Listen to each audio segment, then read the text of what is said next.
Hello, everyone. Welcome back to Initiation into Spiritism. As you know, we have been studying this book that was written by Terezinha Oliveira, and she presents many lessons that are very important for all of us. We want to understand more and learn more about Spiritism. And today we have a very interesting topic, which is one topic that many people have interested in learning more and understanding more, that it talks about mediumship. We are going to be covering two chapters of the book, chapters 31 and 32, that talks about mediumship. So let us start by giving, first of all, indication of how can we learn and study even more about Spiritism and mediumship. There are many books that were written on mediumship. Of course, the first one that we are going to suggest to everyone that is interested in learning more, in expanding their knowledge on mediumship, is always going to be the Medium's book.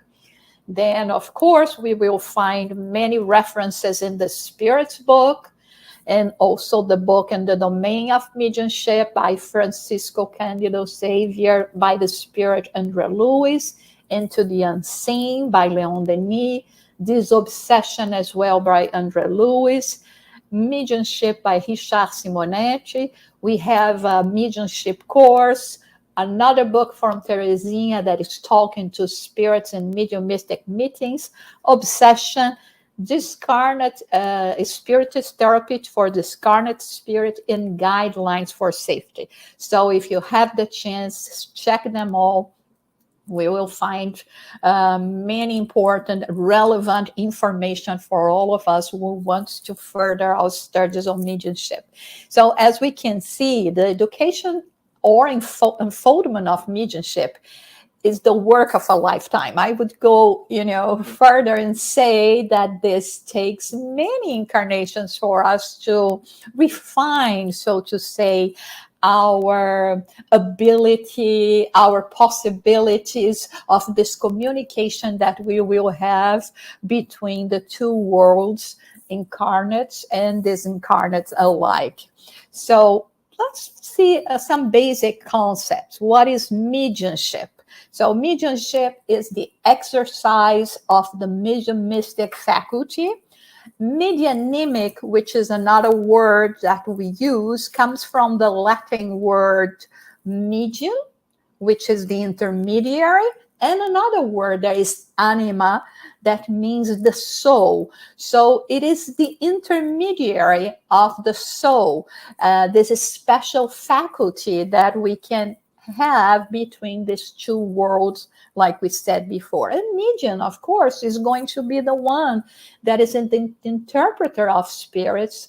Almost all people feel the influence of spirits, but this classification is only practically applicable to those people's faculty produces well-marked results. So just for us to have an idea, we can visualize here what would be an incarnate and a discarnate, and how there is always this interchange of, energy, of thoughts. And so it is natural for us to feel the influence of the spirits at some point in our lives.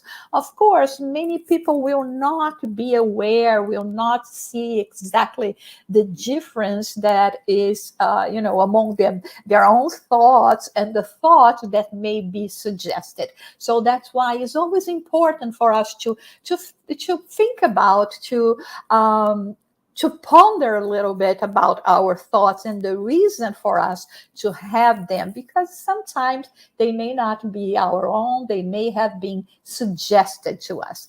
We are all mediums. Yes, if you had any doubt that there was a possibility for you to somehow receive the thoughts, the influence of spirits, now we have to remove all these doubts. This is what we have in the Medium's book, where Kardec presents to us this statement, because somehow all of us are capable of, having an intuition, an inspiration, a kind of presentiment, or even more ostensible way of interchanges. Normally, when we apply this word, medium or mediumship, we are talking about people that have more frequent, constant, and well market results, like they have what we call speaking mediumship, also known as psychophony, or mediumistic writing, automatic writing, that we also call psychography, physical effects. So things that we can attest that there is another individual that is acting through someone. This word medium was actually a word coined by Allan Kardec. So every time that we say the word medium, actually it came about with Spiritism, with Allan Kardec, that, as we saw, the origin being the intermediary from its root, Greek root, Latin root, it was employed that made sense when we think about the role of the mediums of being exactly intermediaries of both planes. Many times we will have this idea that mediums are special people. But we will be talking about that and showing how mediumship actually occurs, and just for us to have an idea of the whole process. So at the left side of your screen, you will see this flickering light that is representing our spirit with our spiritual body in blue, and on the right side and to the middle, we will have the physical body. And when we detach, spiritually speaking, with spirits and spiritual body, we will be able to be more open and receive this communication. So every time we get into contact with the spiritual world, there is at least this slight disengagement from us, spirit, and perispirit is spiritual body. So we can be, so to say, more in tune with the messages that will come from the spirits. So mediumship is a faculty that will allow them, us to feel, to transmit the influence of the spirits, enabling this interchange, the communication between spirit and physical world. So it is an inherent aptitude that may or may not be used. So before incarnation, we will reincarnate with our physical bodies, let's say, ready to be able to go through this process of more, detachment out of body in a way to allow us to get more in sync with the spirits. Of course, it can be practiced, it can develop, but we're not saying that one that was not, let's say, prepared before reincarnation to act as an ostensive medium will be able through practice or a workshop or a small crash course be able to act as an ostensive medium. So, but each time more we will be working with mediumship, practicing, we will expand even more our possibilities. And again, one thing that is very important for us to keep in mind is that we cannot say that mediumship pertains to a particular people or places that depend on your age or gender, your social status, or a religious affiliation. It can be one person that doesn't know anything about spirituality, does not even believe in the creation or God, but it still will have this possibility of perceiving and somehow conveying messages from the spirit realm. So very often when a mediumship starts emerging, the person will show certain signs of, certain struggles, you can even say suffering, a disturbance, an imbalance. There are even some misconception that goes far as to say that the person is disturbed. It's because it's mediumship. Mediumship is what provoke this kind of imbalance and disturbances. So it's very important for us at this point to understand that mediumship is neither a disease nor a disturbance, because it's a natural faculty. So if a person is disturbed because of mediumistic manifestation, it is because the person still lacks emotional balance, or because the person still do not understand exactly what is mediumship and how it works, and how sometimes, depending on the spirit that is coming to manifest, we may feel the repercussion of the emotions of that spirit that can provoke this kind of imbalances in us. So whoever is presenting any kind of disturbance should, first of all, should not be assigned to work as a medium. Okay, first we have to be in control, to find physical and psychical balance, go and resort to passes, the laying on of hands, prayers, learning more about spiritism and mediumship, and always, in case you are signing any showing any signs of imbalance, physical or emotional, we always recommend to go to doctors, because it can have a physical cause. It may not have anything to do with spiritual causes. So it's always good to follow with that, to follow with your doctors, to see what is happening with you physically and emotionally speaking. So the presence of mediumship is it's usually well defined when there is proven spirit sight or hearing. So people will come and say, I saw a spirit in my home.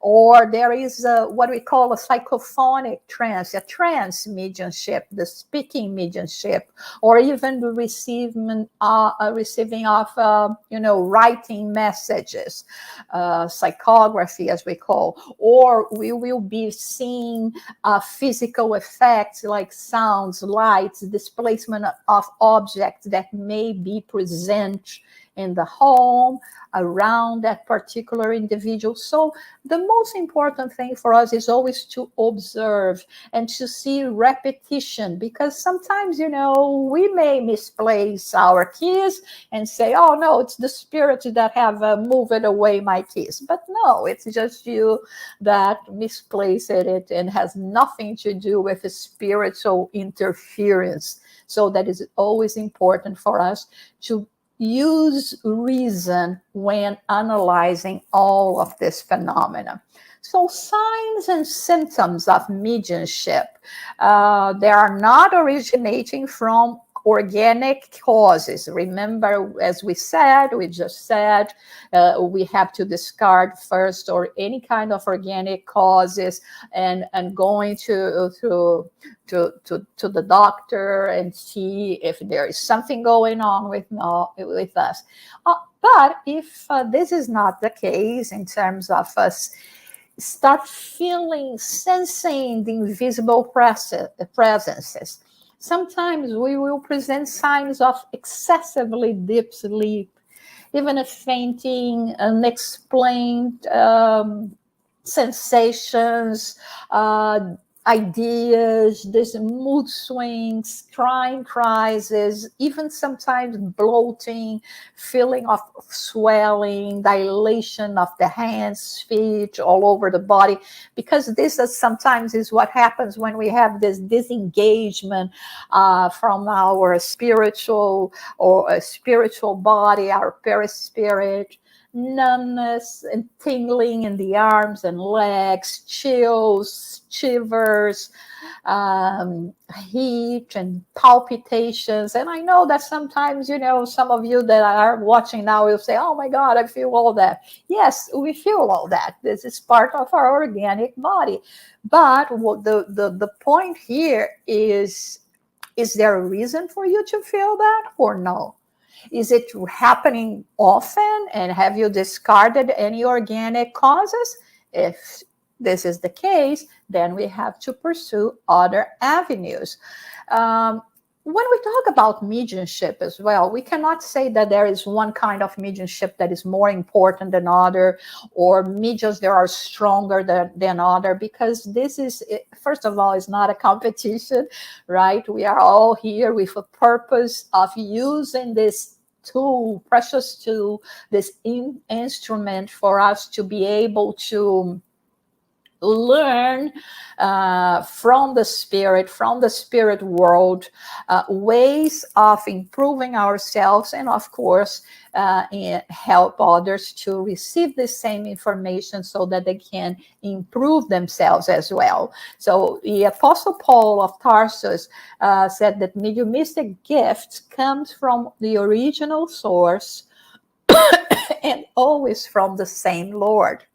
What will make the medium spiritually greater is what is accomplished with the gifts one may have. So here is where the difference lies. What use are we giving to these precious tools? Are we trying to think about using that for our personal gain, for curiosity, for trivial things, or are we understanding the real reason for that and applying it to improvement in general of ourselves and others?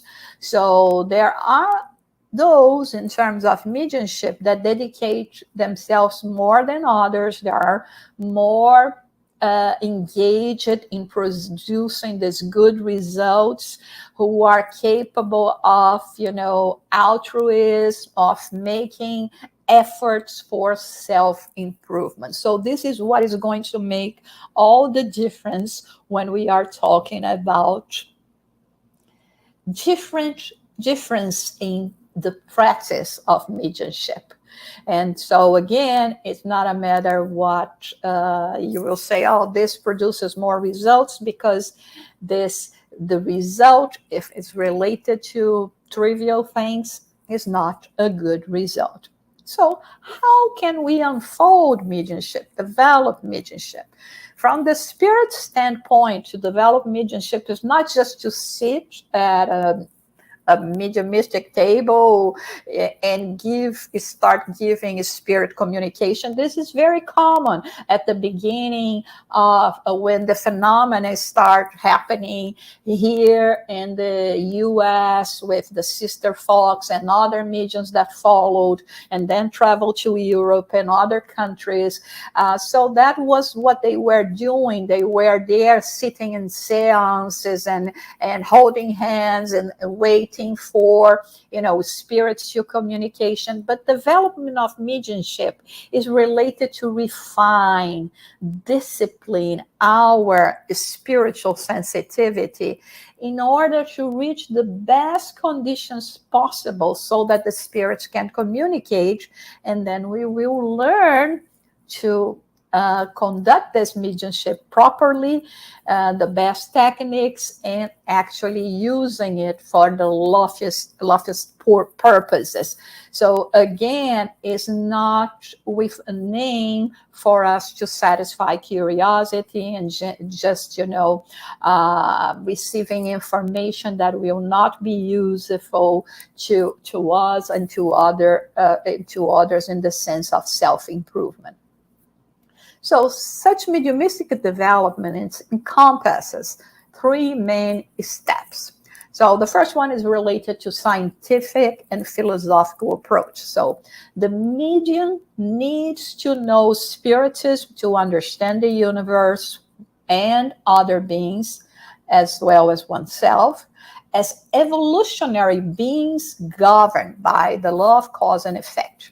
And special attention will be paid to the understanding of mediumistic interchange, the action of thought upon fluids, the nature and situations of spirits and the life beyond, the first spirit and its properties in mediumistic communications, types of mediumship. So this is where we start, and the reason why we started recommending, books, readings about mediumship. Many people say, I already have mediumship. I don't need to learn more about it. Yes, we do need to learn more about it.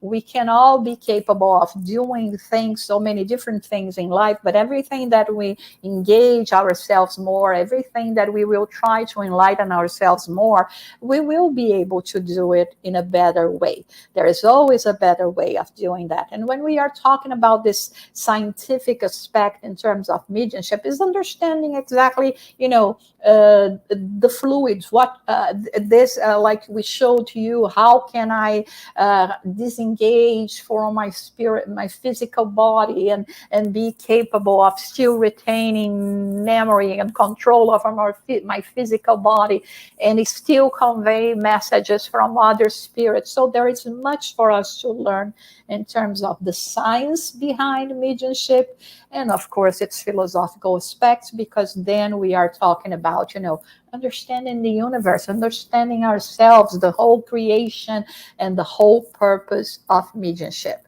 And we also have the technical aspects, so that we can discern what kind of spirits are communicating with us. We will feel through their fluids, the smell, the sensations, the way we go to trance, and the way we go out of body, how we are capable of being in control during the manifestations. They are very, very important. And of course, one of the most important things and essential, so to say, is the moral aspect. Inner transformation is indispensable. If we want to communicate with spirits that are going to be enlightening us, if we are talking about, communicating with whoever kind of spirit there is, it's one thing. But the spirits that can enlighten us, that can really assist us, they are going to be more easily connected to us if we do our part. So in terms of being vigilant and praying and trying to work from our inner improvement. So all of this is what happened when we work on ourselves, when we work to develop ourselves, morally speaking. So chapter 32 will give a general perspective in terms of mediumship and spiritism. So let us remember that spiritism is a body of thought. It's very recent. It's just completed 165 years this year, and we celebrate on April 18, when there was the release of the Spirit's book by Allan Kardec in Paris, France, as a result of questions and answers from spirits that were obtained through several meetings, different mediums, different places, collecting all these questions and answers and putting them together in a system of analyzing, if they were, we had the same answers for the same questions, to see if the spirits were being coherent. So a system of convergence, so that we could actually be capable of coming, and in this case, Kardec, and putting all together, organize all together in this book.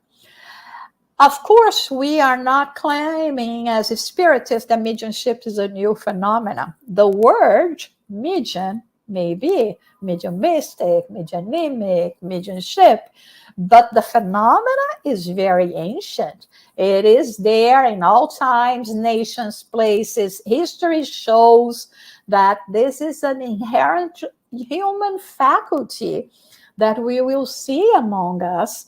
And it's a very natural law that will make it possible for incarnate and incarnate spirits to communicate. So we see the priestess in ancient India, Persia, Egypt, Rome, they took advantage of this concept to exert influence over the people and even over rulers, right? To secure power over the masses. They used all that magical practices, everything they could in order to take advantage. But the thing is, we will see that present.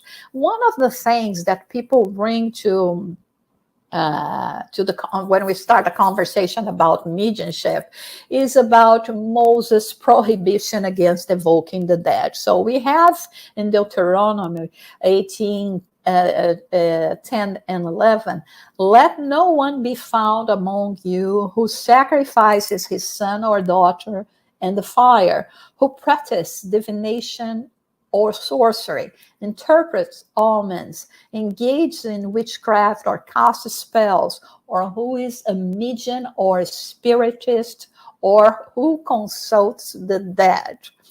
So Moses' prohibition was well justified because evoking the dead did not originate from the sentiments of respect, affection, or even piety toward them.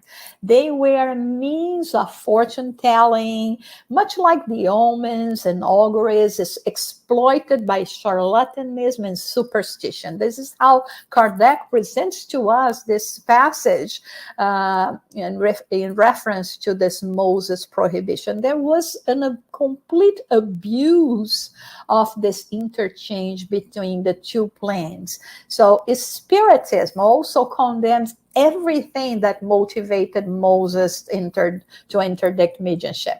So Spiritists do not sacrifice children or offer libation to honor the gods. They do not inquire of heavenly bodies, the dead of sorcerers, in order to divine the future that God has wisely hidden from humankind. It rejects any form of making a business of the faculty of communicating with spirits, and are not motivated by curiosity or greed, but by a sentiment of piety, desire to learn, to improve themselves, or to comfort suffering souls. So everything that Moses were trying to prevent people at that time to do is not what we have here as well. I mean, the idea of mediumship in the Spiritism is this idea of, learning, of use this possibility of interchange with the spirit world to prevent us from growing into the same mistakes over and over again, and to receive instructions from more evolved spirits, so that we can find this path of happiness and peace that we so much wish. So mediumship was present in the Bible, because many people say, oh, where is mediumship in the Bible? So despite the prohibition of Moses, we often come across stories in the Bible in which authorities or ordinary people speak or act under the influence of spirits, and also other types of communications, such as dreams and visions. The Hebrew scriptures contain many instances of such communication, showing that the same was that they were accepted.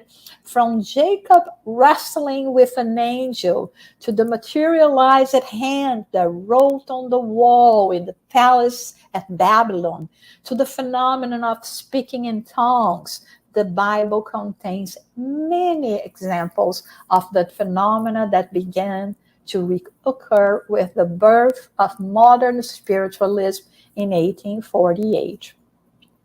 And many eminent scientists and thinkers of the 19th century who had lost their faith because they considered the reports of miracles in the Bible to be impossible in light of materialism became believers again after observing biblical style miracles that took place right before their eyes in spiritualist seances. So that was what was happening here in the US and Europe and so many other places where, those scientists start engaging themselves and they start wanting to confront first with a name to debunk all the phenomena, but then realizing that everything was actually happening.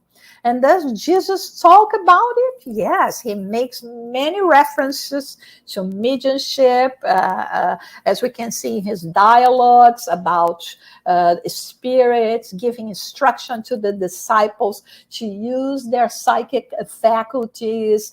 When he said, heal the sick, cleanse the lepers, and raise the dead.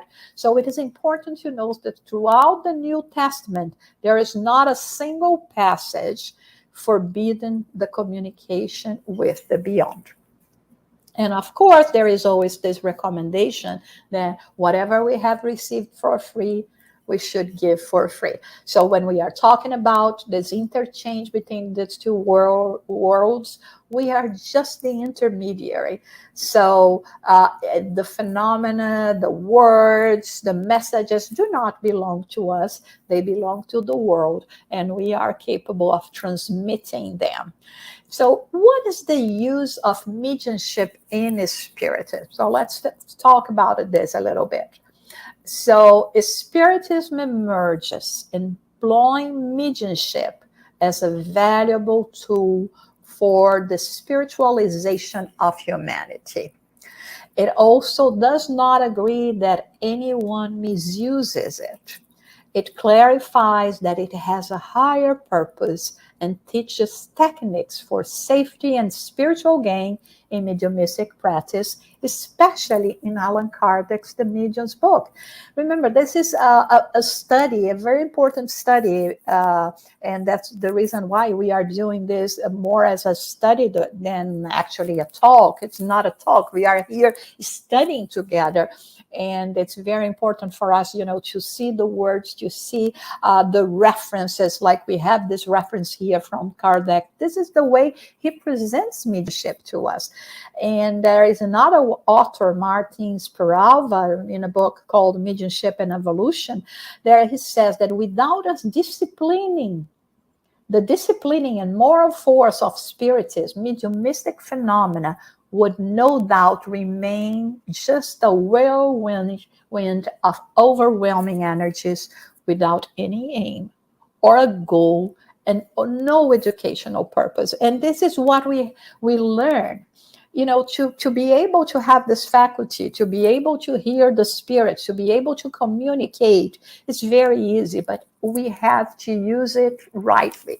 It's like, I always like to mention that, when we play with fire is wonderful, right? It brought so much evolvement to our world, but it needs to be well used. It has to be tamed. We cannot just, light fire and live it like this. So we can channel this force and use it for a good purpose, to light the fire of the inner desire of learning and growing more. So in the Spiritism, the objective of mediumistic practice is to receive advice from enlightened spirits. We want to learn from them. We don't want to go through,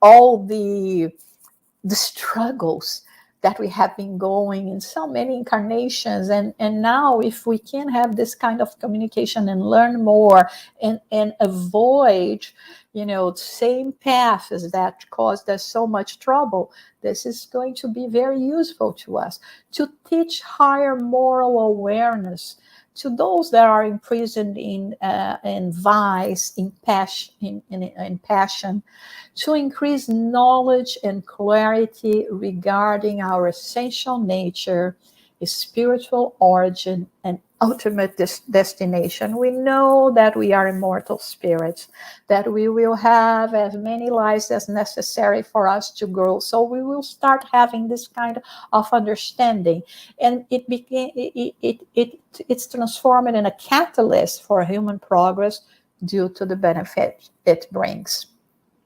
Good advice to mediums: educate yourselves. It's very important for us to learn, to study, to understand the phenomena, not to become prey of spirits that maybe use us and deceive us and lead us astray. Fight our addictions, including the mental ones. We are not just talking about physical addictions that can be of different natures, but also, our way of thinking in terms of sometimes, how much we give room for negative emotion to dominate us, for negative feelings and thoughts to become, to dictate our behaviors. Learn to be good. Why? Because we still are not good. We still need to exercise good and start feeling how much good makes us feel good, right?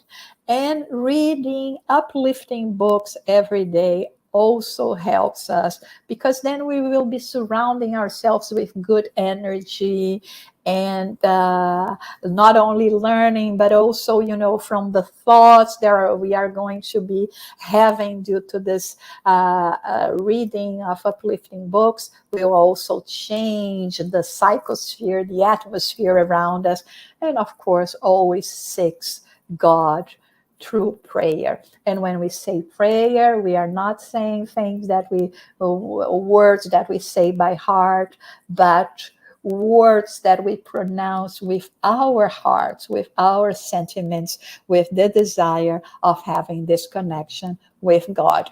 And Allan Kardec, in the book Spiritist Journey, we already have this book into English, translated into English, he says that the most important thing is Spiritism is not mediumistic phenomena, but its principle and its moral consequences. So for those who think that Spiritism is all about mediumship, it is not. It is about, really learning and using this possibility that we have of communication with the spirits to be able to work on ourselves and work on our spiritual transformation. That's why the word is learning, getting more information, because when we know what we are doing, we are fearless and we can do things in the proper way and not be affected by them. So now we are going to, I know that you may have many questions, so we are going to address those questions now. Let's see. Where is mediumship located? There is a very interesting question.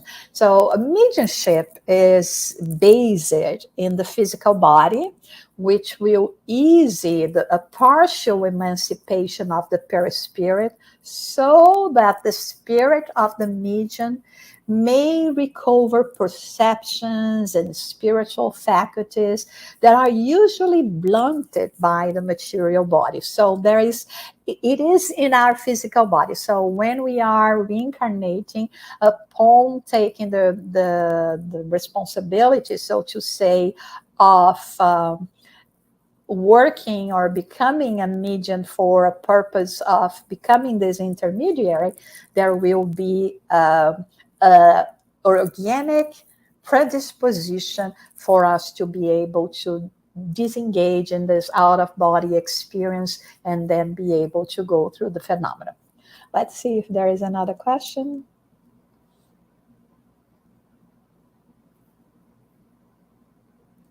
how can we identify mediumship? Kardec is actually the one that answers this question, and he says that unfortunately, until today, there are no diagnoses that can be inferred, even approximately, that someone has this faculty.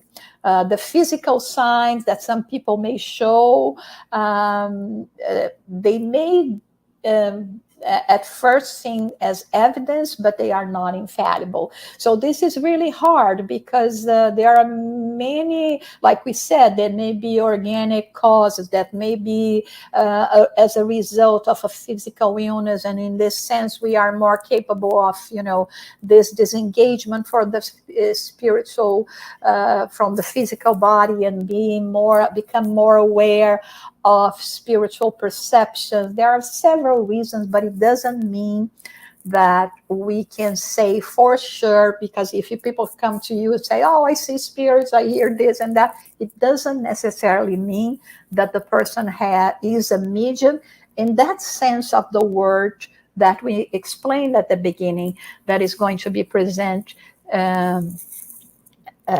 well-marked results and frequent results. Okay, let's see another question.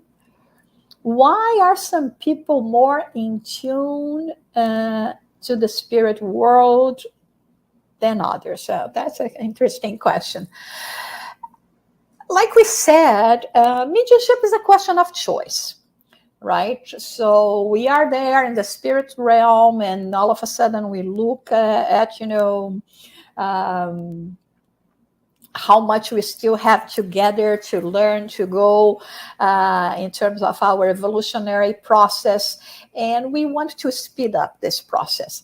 So one thing that we can do is really accept this possibility of reincarnating with this predisposition to become a medium, and this ability. So when we reach a certain point and we start committing ourselves, like we emphasize in terms of the moral aspects, the more we start accepting that, or when we start working properly with mediumship, the more in tune we will be able to become with the spirits.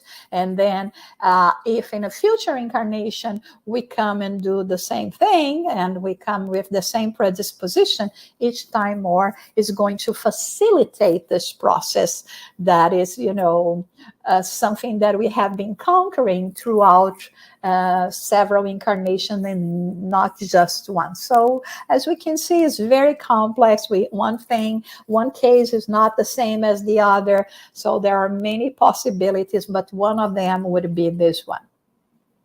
Okay. Let me see here. Does the way you use your mediumship influence the kinds of spirits who will communicate through you? Yes, absolutely. Yes, of course. Let's talk about, ourselves in life. The way we conduct ourselves, the way we treat others will determine the kind of people that are going to be attracted to us, the kind of people that will be repelled by us because of our behavior, because the way we deal with people. So as a medium, the more we strive to live an ethical life, then we will be able to attract wise spirits, more evolved spirits, especially if we're not using these gifts for selfish impulses, because if we do that, we are going to be attracting selfish spirits as well. Like attracts like, right? So in this case, it all depends on how we behave, on our intentions, and the more our intentions are noble in terms of enlightening ourselves and helping others, the more we will be capable of attracting good spirits to communicate through us. I've read that mediums have no control over the spirits who choose to communicate through them. Is this true?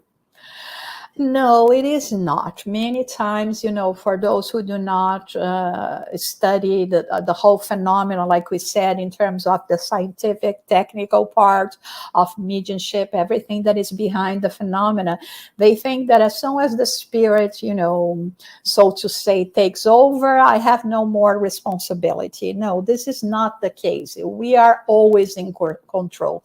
This is our physical body. This is our home, and knows our dwelling, and no spirits will be able to manifest unless we give ourselves into it and the way they are going to manifest as well. So it is our responsibility, not only, like we said in the previous question, to see what kind of spirits are going to communicate with us. Of course, we are not talking here about mediumship work that are completely dedicating to help spirits that are suffering, in need, that are lost in their ways. So in this case, we will see suffering spirits, needy spirits communicating through mediums that are very dedicated.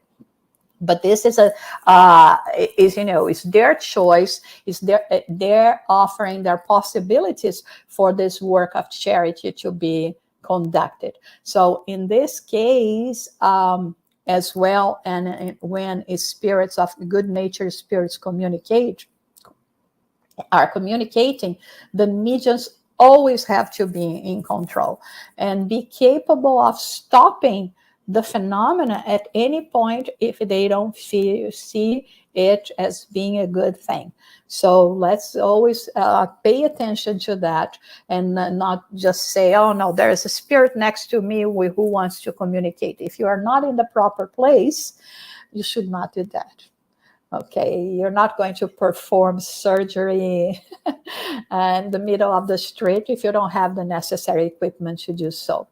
And the last question, am I expect to become a saint in order to be a good medium? Well, it's going to take a long time for us to be classified as saints. I think, the whole process of learning is very slow, is lifelong process. What we have to strive to is to achieve a tiny bit of progress every day. So every day we should go to ask ourselves and say, have I learned anything today? Have I accomplished good today? What mistakes have I made today?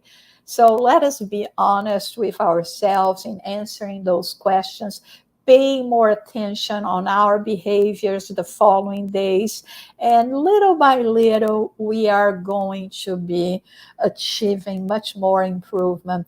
And the important thing always is to remember that mediumship, it is a tool. It is a possibility that we have of achieving this improvement. And if we dedicate to it properly, that's the best thing we can do. And remember, in a way, all of us are mediums. All of us are connecting, receiving the messages, receiving, the thoughts from spirit. So if we apply ourselves, of course, this influences this help that we can receive from good spirits will be even more present on our day-to-day basis.